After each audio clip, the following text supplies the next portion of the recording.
presentar el tema de las asociaciones sindicales, teniendo en cuenta la reciente firma del presidente de la República de la Ley Estatal en Salud, sobre todo que en uno de sus artículos y dentro de todo el contexto de la ley se habla del trabajo digno de los trabajadores y profesionales de la salud.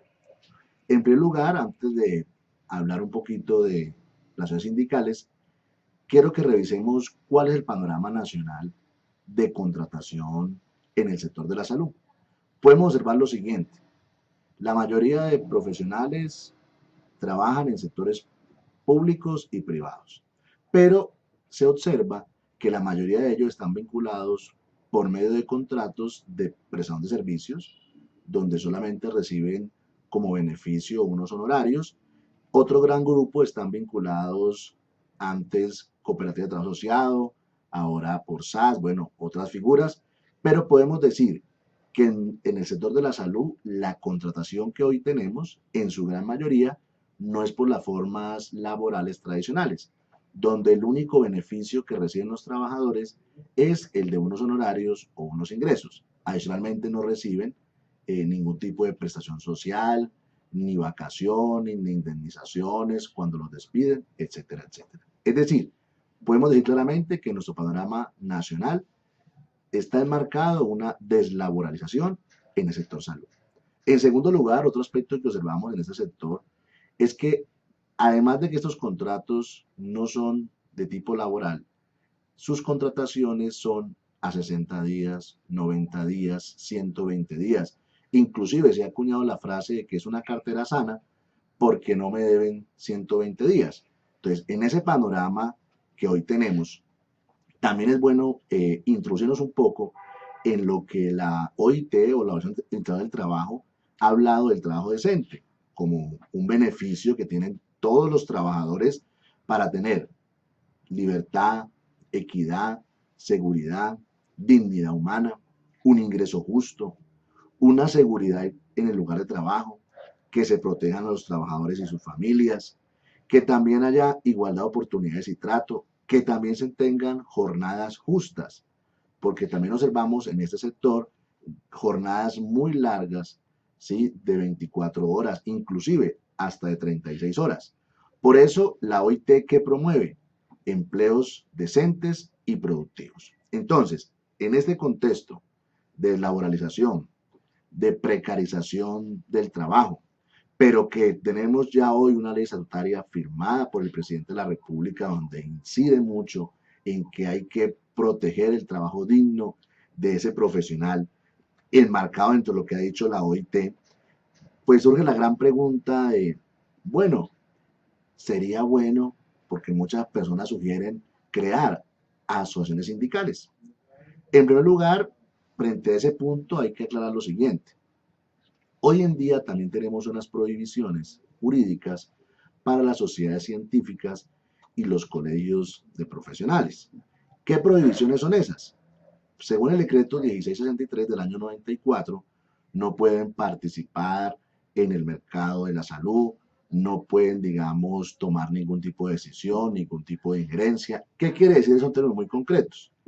Que si yo, por ejemplo, como médico hago parte de una asociación, una sociedad científica o un colegio, y tengo problemas en mi hospital porque no me pagan, porque de pronto hago una reclamación y me despiden, no tengo una jornada de trabajo decente, ni esas cosas, pues acudo a mi sociedad científica y jurídicamente me van a decir, pues hay una prohibición y si nosotros nos colocamos a protegerle a usted ese derecho, pues podríamos tener multas hasta de 2.000 salarios mínimos, tanto para la asociación, tanto para sus representantes, como para los profesionales que firman eso. Entonces digamos que en este contexto, vuelvo y lo reitero, de deslaboralización, de jornadas largas, de no aportes a la seguridad social. Es muy común hoy que tengamos médicos o trabajadores de la salud que no hacen aportes a seguridad social, o si los hacen, lo hacen por el salario mínimo.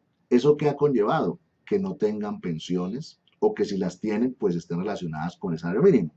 Entonces, una figura que no es nueva, pero que surge como una posibilidad, sobre todo en este contexto del Tratado de Libre Comercio, y donde inclusive el Gobierno Nacional y la Procuraduría Nacional de la Nación han promovido la creación de acciones sindicales. Entonces queremos de manera muy rápida concretar y decir, bueno, ¿qué es eso? En primer lugar, algo muy importante es que en nuestro país el derecho a constituciones sindicales es un derecho fundamental. ¿Qué quiere decir eso en términos jurídicos muy concretos? Pues que goza de toda la protección, tanto en la Constitución como por el Ministerio del Trabajo, como por el legislador, y que si por algún motivo me veo en este derecho, podría inclusive acudir a una acción de tutela. ¿Esto también qué genera? Que un sindicato ¿qué puede hacer? Autorregularse, fijarse quién puede ingresar, quién puede permanecer o quién se quiere retirar. También establecer negociaciones, ¿sí? Con el gobierno nacional o con los empleadores. Y algo inclusive muy importante que es esto. Eh, los sindicatos por su protección de OIT deben ser escuchados por el Ministerio del Trabajo. ¿Eso qué quiere decir? Que en cualquier conflicto laboral, si el sindicato acude al Ministerio del Trabajo, ese trabajo está obligado a sentarse con el sindicato y a mirar esos derechos. Digamos que ya sabemos que un sindicato tiene protección constitucional, que tiene garantías de derecho fundamental, pero también es importante establecer qué tipos de sindicatos existen. Podemos decir que históricamente se han tenido sindicatos de empresa, es decir, el médico se vinculaba con una entidad y pues se afiliaba al sindicato que había en esa entidad. Ese, digamos, fue la tradición de los sindicatos. Hoy en día encontramos otro tipo de sindicatos, unos son los sindicatos de industria. Entonces decimos, por ejemplo, mire, es que hay sindicatos que están vinculados con el sector de la salud. Entonces, pues yo trabajo en salud y puedo afiliarme, digamos, a ese sindicato. Pues tenemos ejemplos como ANTOC, como SINDES, que son, digamos, tradicionales, pero también sindicatos nuevos que se han creado en el sector de la industria. Y lo que más se ha visto en salud son los sindicatos gremiales. Es decir, aquellas asociaciones que están conformadas por individuos de una misma profesión, oficio o especialidad. ¿Qué quiere decir esto? Que yo me puedo afiliar, ¿sí?, a un sindicato, digamos, de médicos. Entonces se crea la organización sindical y pues como tengo esa profesión de médico, pues por el simple hecho de ser médico, puedo ingresar a esa organización sindical. Independientemente de que si estoy con vinculación laboral, independientemente si trabajo en la planta en un hospital público, independientemente si me tienen con una SAS, no importa. Pero como soy médico, puedo ingresar a esa organización sindical. Digamos que lo que más se ha visto hoy en día son este tipo de sindicatos gremiales. Y para ir de todas maneras puntualizando algunas cosas, es importante lo siguiente. ¿Cuáles son entonces las funciones o qué pueden hacer esas asociaciones sindicales? Sobre todo, que no debemos olvidar ese panorama que tenemos. Deslaborización laboral, es decir, casi el 80%, por no decir un 85%, de médicos, pruebas de salud y trabajadores de salud están vinculados por formas que no protegen el trabajo digno. En segundo lugar, observamos hoy que les toca a ellos solamente recibir honorarios, no reciben prestaciones sociales, no tienen seguridad social. Si les pasa algo en el trabajo, no tienen ninguna protección. Es decir, observamos médicos incapacitados, inclusive por enfermedades profesionales, sin ningún tipo de protección, porque no están, digamos, afiliados a nada. Y a su vez, pues en el mejor de los escenarios tenemos contratos donde la cartera sana es a 120 días. ¿Eso qué quiere decir en términos muy concretos? Que yo trabajé enero, febrero, marzo y abril. Cuando empiezo a trabajar en mayo, no me están debiendo nada, porque yo contraté a 120 días. Es decir, cuando trabaje junio, me deben solo enero. Entonces, en ese panorama, uno diría, bueno, ¿y una asociación sindical para qué? Y quiero también resaltar esto. La ley estatal en salud establece claramente y expresamente que los trabajadores y en general el talento humano en salud están amparados por condiciones laborales justas y dignas, con estabilidad y facilidades para incrementar ¿qué? Sus conocimientos. Eso es muy importante porque los sindicatos, ¿qué funciones tienen? Primera, estudiar las características de la profesión, estudiar los salarios, las prestaciones sociales. Es decir, los sindicatos podrían establecer claramente, bueno, ¿cuál es el salario digno de un médico, por ejemplo? ¿O por qué un médico en una institución se gana 1.000.000 de pesos, en otras se gana 1.500.000, en otras se gana 800.000 pesos o millones de pesos, pero ojo, la mayoría sin ningún tipo de protección laboral. Entonces, una acción sindical, ¿qué podría hacer? Hacer un estudio de salarios. ¿Para qué? Para que cuando se sienten a contratar a esos médicos digan, mire, pero es que aquí nos pagan a 1.000.000 de pesos y es que en todas las clínicas pagan 1.500.000 o 2.000.000 de pesos. Segundo, también, ¿qué pueden hacer los sindicatos? Decir, mire, es que las enfermedades más comunes de nuestros afiliados son estas. Entonces, darle información a las clínicas, ¿para qué? Pues para que las clínicas también tomen las medidas y haya una relación armónica entre los unos y los otros.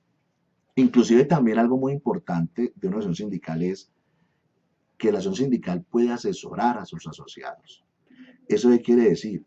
Que si se crea una acción sindical y hay un médico, por ejemplo, que está en una institución y no le pagan hace 4 meses, o le dicen, doctor, es que usted es muy problemático porque está cobrando el salario, es que usted molesta mucho porque es que usted le manda muchos exámenes a ese paciente y usted nos tiene un poquito, digamos, quebrados, por decirlo así. ¿Eso qué genera? Sí, que pues en una situación como esta tan concreta, el sindicato puede asesorar a ese afiliado y le pueda decir, mire, sus derechos son estos, sus condiciones laborales son estas. Entonces, la asociación sindical sería un mecanismo para asesorarse asociado. O, por ejemplo, que también es común, citan al médico al Ministerio del Trabajo o le dicen, doctor, ayúdanos a contestar esta tutela. Entonces, la asociación sindical podría darle ayuda y apoyo a ese afiliado, ¿sí? Pues en defensa, digamos, de sus intereses. También algo que es muy común, la asociación sindical también le puede dar educación técnica a sus miembros, también puede hacer capacitaciones, pues para que también se estén actualizando. También puede darle ayudas o crear beneficios o fondos en caso de desempleo, que también es común, porque a veces el temor es, no, yo sigo acá, porque es que ¿dónde consigo otro trabajo? O también hay unas listas negras, y es que tal el médico que reclama, pues de pronto no lo vinculan a otras instituciones, o tengo una enfermedad o una invalidez. Entonces el sindicato, digamos, podría dar ese tipo de protecciones. También los sindicatos están diseñados de manera genérica para proteger en todas las situaciones laborales que se presenten a sus asociados. Entonces, con esta presentación, que pues obviamente es corta, quería plantear lo siguiente. Primero, en materia de derecho laboral, pareciera que hay unas condiciones laborales que no son muy favorables a los profesionales. ¿Por qué? Porque hay precariedad en el empleo, hay deudas pendientes de hace mucho tiempo, hay dineros que están inclusive, por decir algo ya, han dado de baja a las personas porque han acordado con entidades que no les han pagado, tampoco tienen, digamos, estabilidad en sus contrataciones, no tienen aportes ni pagos a la seguridad social, pero pareciera que con esta ley estatal en salud, que establece que todo debe ser digno y justo, sería muy importante, ¿sí? Que desde el punto de vista jurídico, pues los médicos se organizaran en organizaciones sindicales, o sea, se afiliaran a estas. ¿Para qué? Para buscar contrarrestar la situación que hoy se tiene en materia laboral y se pudiera cambiar eso. Y también para recomendarlo y establecerlo, la mayoría de sociedades científicas, por no decirlas todas, o la mayoría de médicos, hoy lo que están haciendo es moverse hacia las sindicales, viendo las bondades que desde el punto de vista jurídico traen y también pues con un convencimiento particular muy puntual y es, pues la idea no es cerrar la empresa o la clínica, por decirlo así, la idea es que pues que la clínica tenga sus beneficios, pero que también el profesional pues tenga un trabajo digno y justo. Muchas gracias.